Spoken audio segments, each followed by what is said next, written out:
Ladies and gentlemen, whether you like it or not,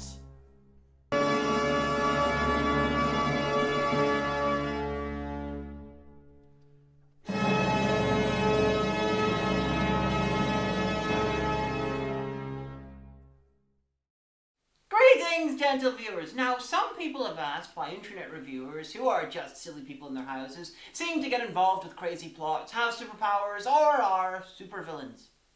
Now, I don't know about everyone else, but I personally am a supervillain first, and I only review for fun. Everyone needs a way to unwind.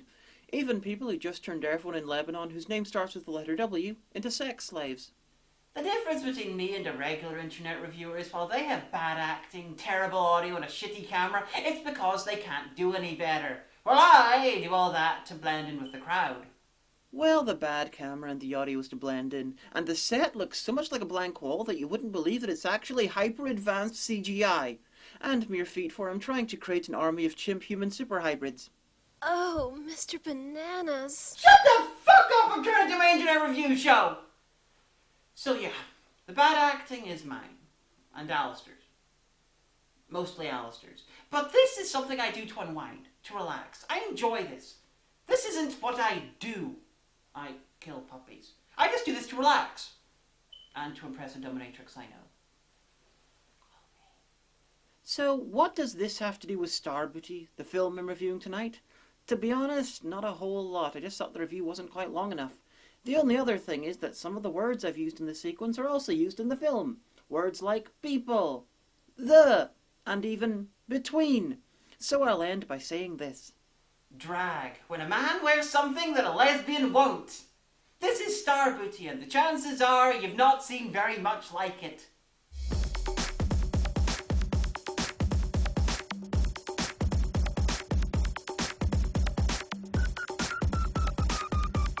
Terrorists will resemble male models.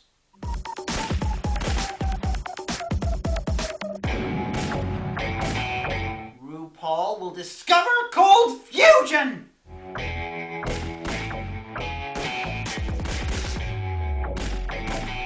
So yeah, an action scene, being all exciting and multi-angled and, guys, I think you put the camera in the wrong place there. In case you didn't guess by the name of the film, RuPaul is Starrbooty, international spy and top-flight supermodel. Because when sending people on covert missions, you can never have enough posters of them about. The terrorist she's battling looks a lot like ex-Christian Dior fashion designer John Galliano.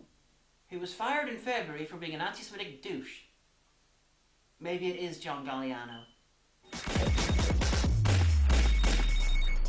Hello? Do you know where your niece is? My niece Cornisha? Of course I know where she is. Who is this? Don't worry about all that. Cornisha ain't where you think she is. I got her right here with me. I think a rogue minion has joined the drag troupe The Coquettes and has kidnapped her niece. She got the tightest clitoris I've ever seen. Don't you dare lay one finger on her clitoris. Tightest? I've heard a lot of descriptions for clitorises in my time, but tightest? This is almost as though it was written by a gay man who hasn't seen one since he looked back while his mother was giving birth to him. Oh, that explains it. Did they hurt my baby? They put their hands on me, Auntie. Did they compromise your Christianity? Please come and get me, Auntie. Baby, I'm coming, baby. I'm coming, Cornisha. Buddy's gonna be there for you, okay? No! No! No! No! How very necessary. How many shots are in those guns anyway? But there's no time for an answer. The Coquette minion needs to do a badly dubbed laugh.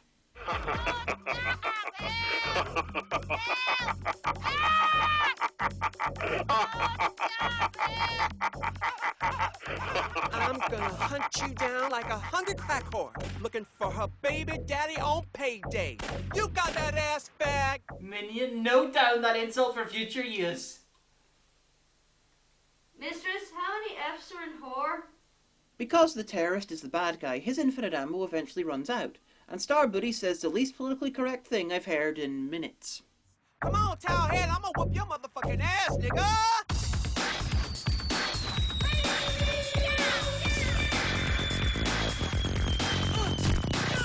Now, Sashay away.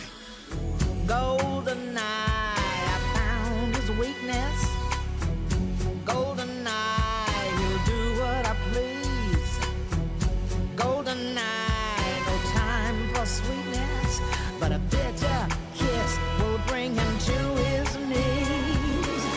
So RuPaul is Starrbooty. One word. Like Madonna. And having spent a few minutes watching her walk up and down, pose, and occasionally remove her coat, we open on the agency headquarters, and I wonder why his Mac is at that angle. He can't actually use it. Good morning, Max. But there's more important things to worry about than the Mac, such as why is Starrbooty being filmed by Captain Kirk's point of view shots? Regular, soft focus, regular, soft focus, regular, soft focus. They don't look like they're in the same room, same film, or even the same genre. Her boss here is Max, played by Gus Maddox. He's a retired gay porn actor, so the chances are he'll turn up in a No One Citizen review someday. He sent a forensics team to check out Cornicia's dorm room at the university. In addition to all the usual things one would expect to find in a teenager's dorm room, the forensics team found 17 vials of crack cocaine, 36 used dental dams, and a box of dead gerbils. Oh my. What else? They found an acrylic nail. Like a Lee press-on nail? Yes, a long Lee press-on nail. Well, that's strange, because Cornicia doesn't wear press-on nails. Yes, I know. 1. How do you know? 2. You said she doesn't wear press-on nails, and yet you didn't say anything about the other things. Damn! Now, I've talked through the implications of this with a couple of family research experts who are now in 17 small and uneven parts, and before they died, they came to this conclusion about the implications that that exchange has for the relationship between Starrbooty and Cornicia. Damn! Tests confirm it belongs to Annika Manners. Annika Manners? 3. Yeah, I'm doing the numbers again. 3. What tests? 4. You have evidence that she took part in the kidnapping, and why aren't you arresting her? And 5. Who the fuck is Annika Manners? My arch nemesis, Annika Manners? Oh wow, an answer. Annika Manners was raised in the same orphanage as Starrbooty, and as a child teased her about her weight, and later followed her into the modelling industry. She now runs one of the biggest beauty companies in the world. What the hell does Annika want with my Cornicia? And why hasn't she been arrested? They've got evidence that Manners runs an international prostitution ring, and she might have kidnapped Cornicia to force her into a life of prostitution. So they bring in another agent, who's been undercover as a hooker for the last 6 months trying to get picked up by Annika's prostitution ring. She's an old friend of Starbooty's. They used to do stuff like this together. Which one of you whores is gonna blow my big, juicy, uncut, Russian cock? We're not gonna blow it. No. No. No. No. We're gonna blow your motherfucking cock away! I often have that reaction to seeing cock. Blondie, who was in that film with the people and the stuff, tells him that the hookers that Annika likes to bring into the prostitution ring all have to be tall, dark, and look just like RuPaul, which makes you wonder why they think her niece was kidnapped to be a hooker. Especially if Annika Manners already actively has people looking on the streets for women who are already hookers. But there's more. She's also involved in kidnapping women and stealing their organs to sell them to celebrities, and uses blood that looks like red slushies. That bitch! Indeed, green slushies are far superior. Annika also has a couple of henchmen. The hooker scout, who once spent a year in a man's prison before they found out she's a woman, and Junebug, who was given strength by his afro of power and is Annika's bodyguard and concubine. So, given that the only way to infiltrate Annika's organisation is to be a hooker, they're after hookers who look just like RuPaul, and since someone has finally realised that Starrbooty actually looks a little bit like RuPaul, Starrbooty has to go undercover as a street hooker. I've got to go undercover as a street hooker. It's less dramatic when you say it right after me. Wait a minute. I'm not going to have my #1 agent out on the street posing as a street hooker. And on top of that, you are the highest paid supermodel in the world. Everyone will recognize you. Nice one! You just brought up a plot hole that I hadn't thought of yet. Max, you know I can handle myself out there. I faced bigger dangers than this when there was less at stake. And there it goes unanswered. Bye-bye. So the movie seems to think that a not-too-quick montage and a change of clothes and wig will make the top supermodel in the world unrecognisable, even though they're 6'7" in flats. That's something like the height of 3 or 4 Natalie Portmans. And Starrbooty goes undercover as a hooker. Hey girls, there's a new girl on the block I want to introduce you to. She go by the name of Cupcake. She's right between you and me. So yeah, for some reason all the hookers are played by drag queens, but not all the female characters. The hooker, Scout, Annika Manners, Cornetia, and this angry woman aren't played by drag queens. Fuck you, you fucking fuck! I shouldn't have to finger his cornhole to keep him away from dirty whores like you. Fuck you, housewife! Fuck you!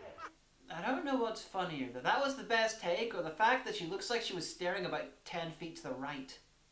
So yeah, I'm not sure what's going on with the who's in drag and who's not thing, but a big part of me isn't convinced that the makers of this know either. Yo, whores, let's go make some cash money, honey, okay?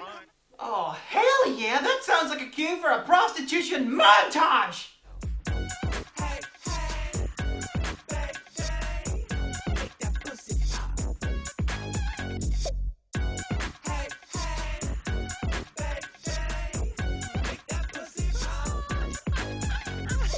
Deliberately weird editing and so many cocks. This is the Raspberry Reich all over again. So enter a Catholic priest.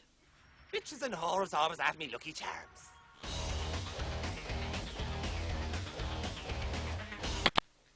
Yes?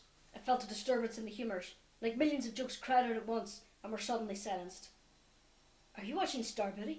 Yes. The bit with the Catholic priest. You poor bitch. She hung up on me! What did I ever do to her? They drive somewhere extremely not private, and because the police would obviously be looking out for hookers in secluded spots, they're not bothered, and the priest likes to masturbate while smelling women's farts.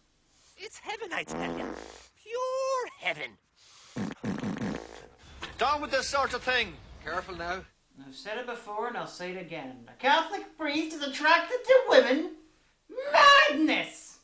Next up, there's another completely necessary musical montage showing the hookers sleeping, sucking pickles, and getting so high that they take to chasing cars, all scored to this lyrically brilliant and multi-layered song.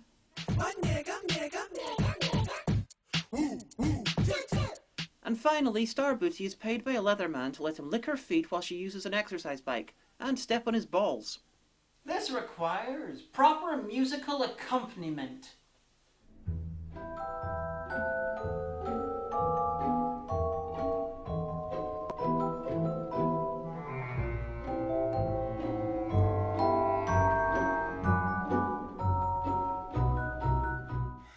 Another satisfied customer.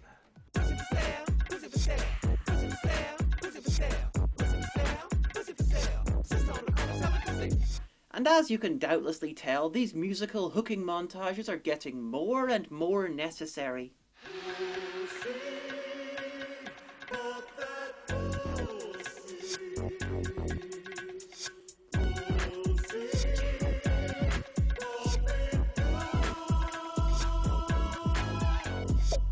Okay, I take my sarcasm back. Opera singing about pussy? My life is complete! So another scene, another trick. Starrbooty is hired to go down on the world-famous drag queen Lady Bunny, who has giant insects in her pubes, and Starbooty's wig seems to be made from the same pubes. Weird. Also, I'm watching a cunnilingus scene between two people with cocks. That's new. So the black guy injects Starrbooty with something, and this psychedelic piece of padding happens.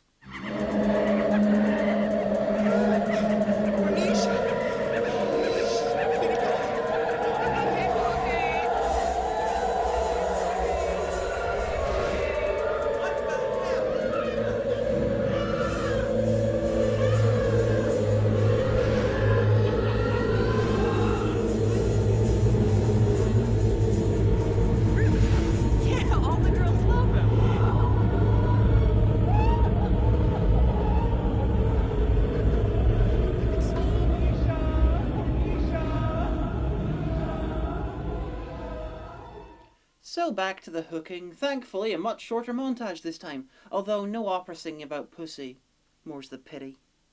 Starbooty's boss Max arrives, having come third in the regional Jane from Firefly lookalike contest. He has some additional information for her, and because this apparently doesn't count as sexual harassment in the workplace, he decided the best way to give it to her was to pick her up and fuck her as they talk.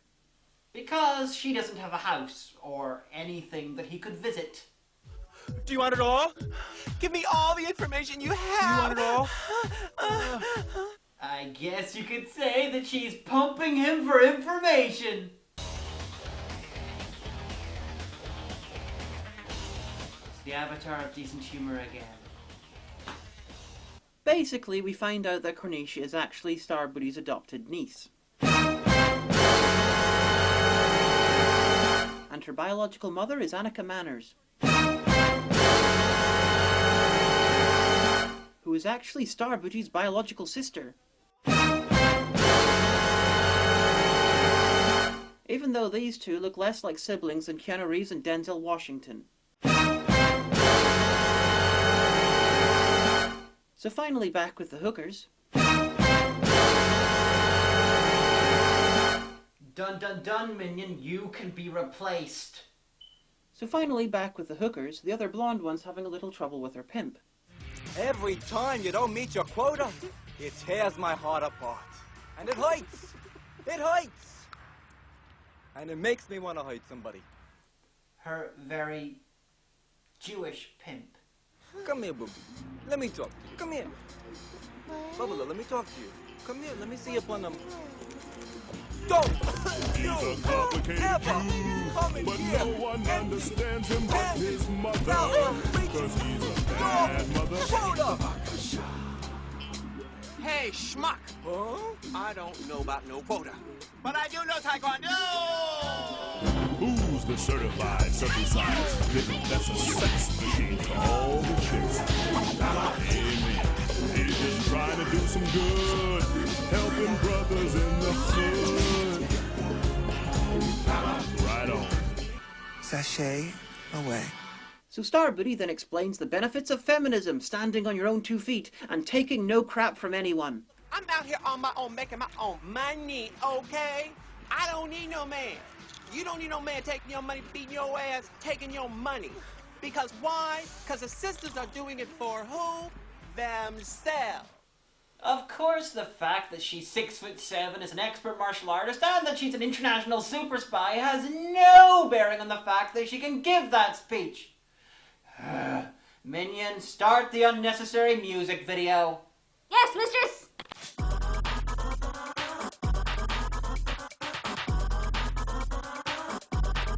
Minion, skip the unnecessary music video. Yes, mistress! Now, apparently all the hooking didn't impress the hooker scout, but the unnecessary music video blew her away, because Starbooty is taken to Annika Manners' headquarters. Last year, Mannerism Incorporated grossed over $5 billion. $100 billion. That was tenuous at best. Clip, Minion, swallow your cyanide suicide tooth. I'm sorry, mistress, I have forgotten which one it is. Then get imaginative. Ow! Wrong tooth. Ow! Wrong. Right. So Manners gives out all sorts of information which these people, who would appear to be the board of the company, should already know. Unless they're actors and the real board were minced for failing to be beautiful enough. Which I can completely sympathise with. Then we get this advertisement for a new product.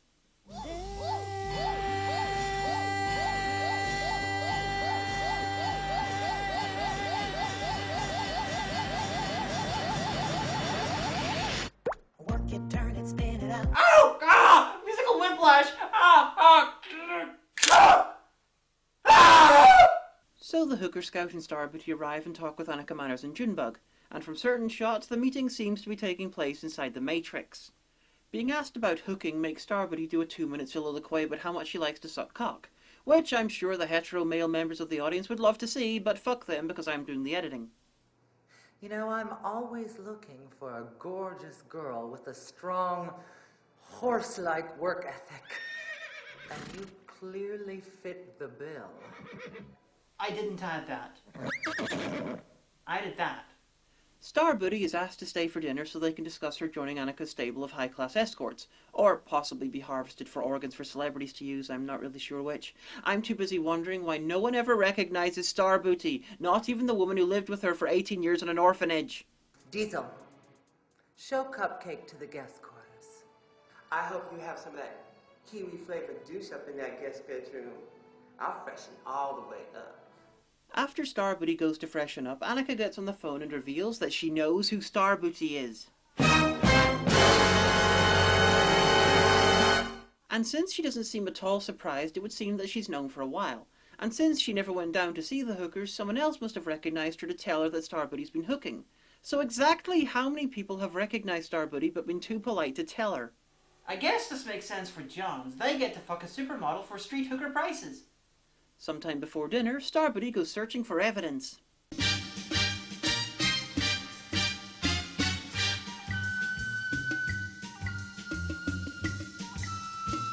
I have to wonder, who's shining the torch on her and why is everywhere in darkness? This is meant to be the middle of the day. I mean, it's not even a basement. This is high up in a skyscraper. And just in case we had a stroke in the last hour and forgot the plot. I've got to find the evidence that proves Annika is killing these girls and using their body parts for profit.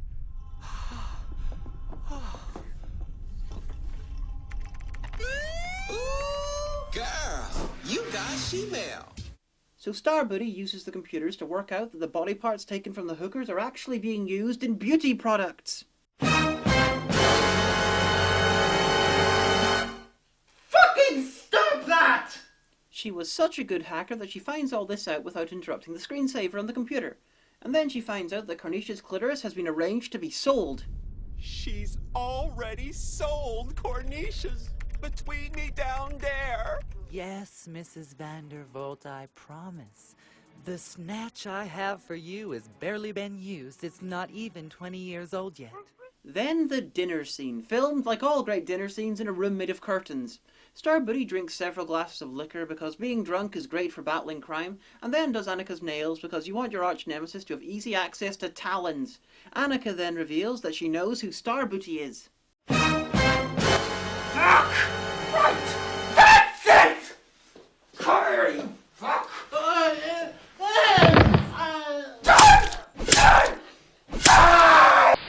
Cornicia then arrives, sounding like she's been dubbed by a male Hispanic gay Disney villain. Hello. Hello, Auntie. Nice outfit. You look like a whore, as usual. She's also dating Annika. Cornicia? What has gotten into you, young lady? Oh, don't worry. Annika get into me. You know, I'm surprised it took me this many reviews to hit mother-daughter incest. And Cornicia, would any of this make a difference to you if you knew that your biological mother was in this room at this very moment?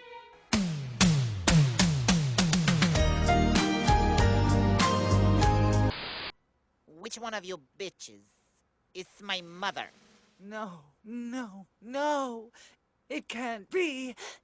No. No. Mommy? So, having to deal with the news that her lover is actually her mother isn't quite enough for Cornicia, so Starrbooty reveals that Annika has sold her clitoris. Annika just decides to aim a gun at her. Take them to the OR and have them prepped for dismemberment. You're an animal. Oh, there's nothing to worry about, Cornicia, darling. Dismembership has its privileges. How could you? You my mother. I'm gonna get you, bitch. So, having done that, Starrbooty and Cornicia are led off. Annika then licks a gun. Sexier when I did it. So Starrbooty watches as they surgically remove something that the film thinks is a clitoris from Cornicia, and Starrbooty gets her vengeance on. You people are sick. Ugh. Okay, you want sick? Wow, what a perfect time to cut away. And Starrbooty meets Annika on the roof. Why? Because Annika just likes to hang out on the roof. Starrbooty also seems to have lost the gun she had in the last scene. Ugh, will you just die already? No, because you and I have some unfinished business. You pussy mouth mother fucktress. You may be skinny on the outside, but you're still a fat fucking fuck on the inside. Huh. I'm gonna make you eat those words. Oh, yeah? Yeah! That threat would have been better if Starrbooty was actually looking at her. Oh, sister dearest, I need your advice on something. Yes, older sister?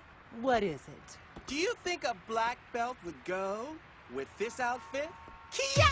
Oh, fuck yeah, it's glam food time!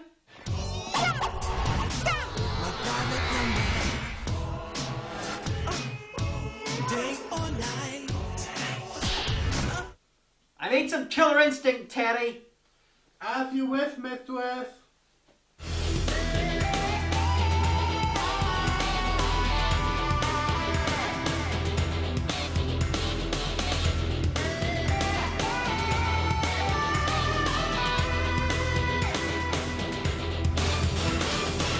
I think this is the only fight I've ever seen where it looks like no one even tried to hit anyone. Anyway, Annika is kicked off the building.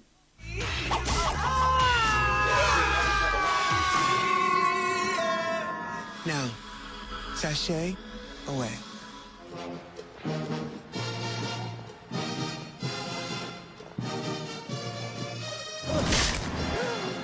Oh, Frank. That's horrible. That's so horrible. I know it. My father went the same way.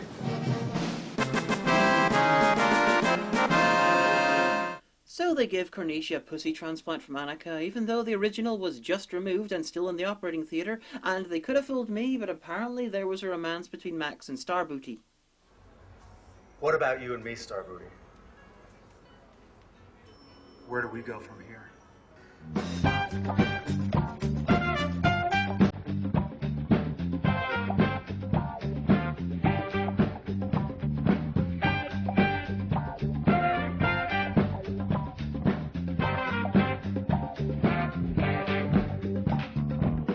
That was Starrbooty, probably the world's only softcore porn, blaxploitation drag queen comedy.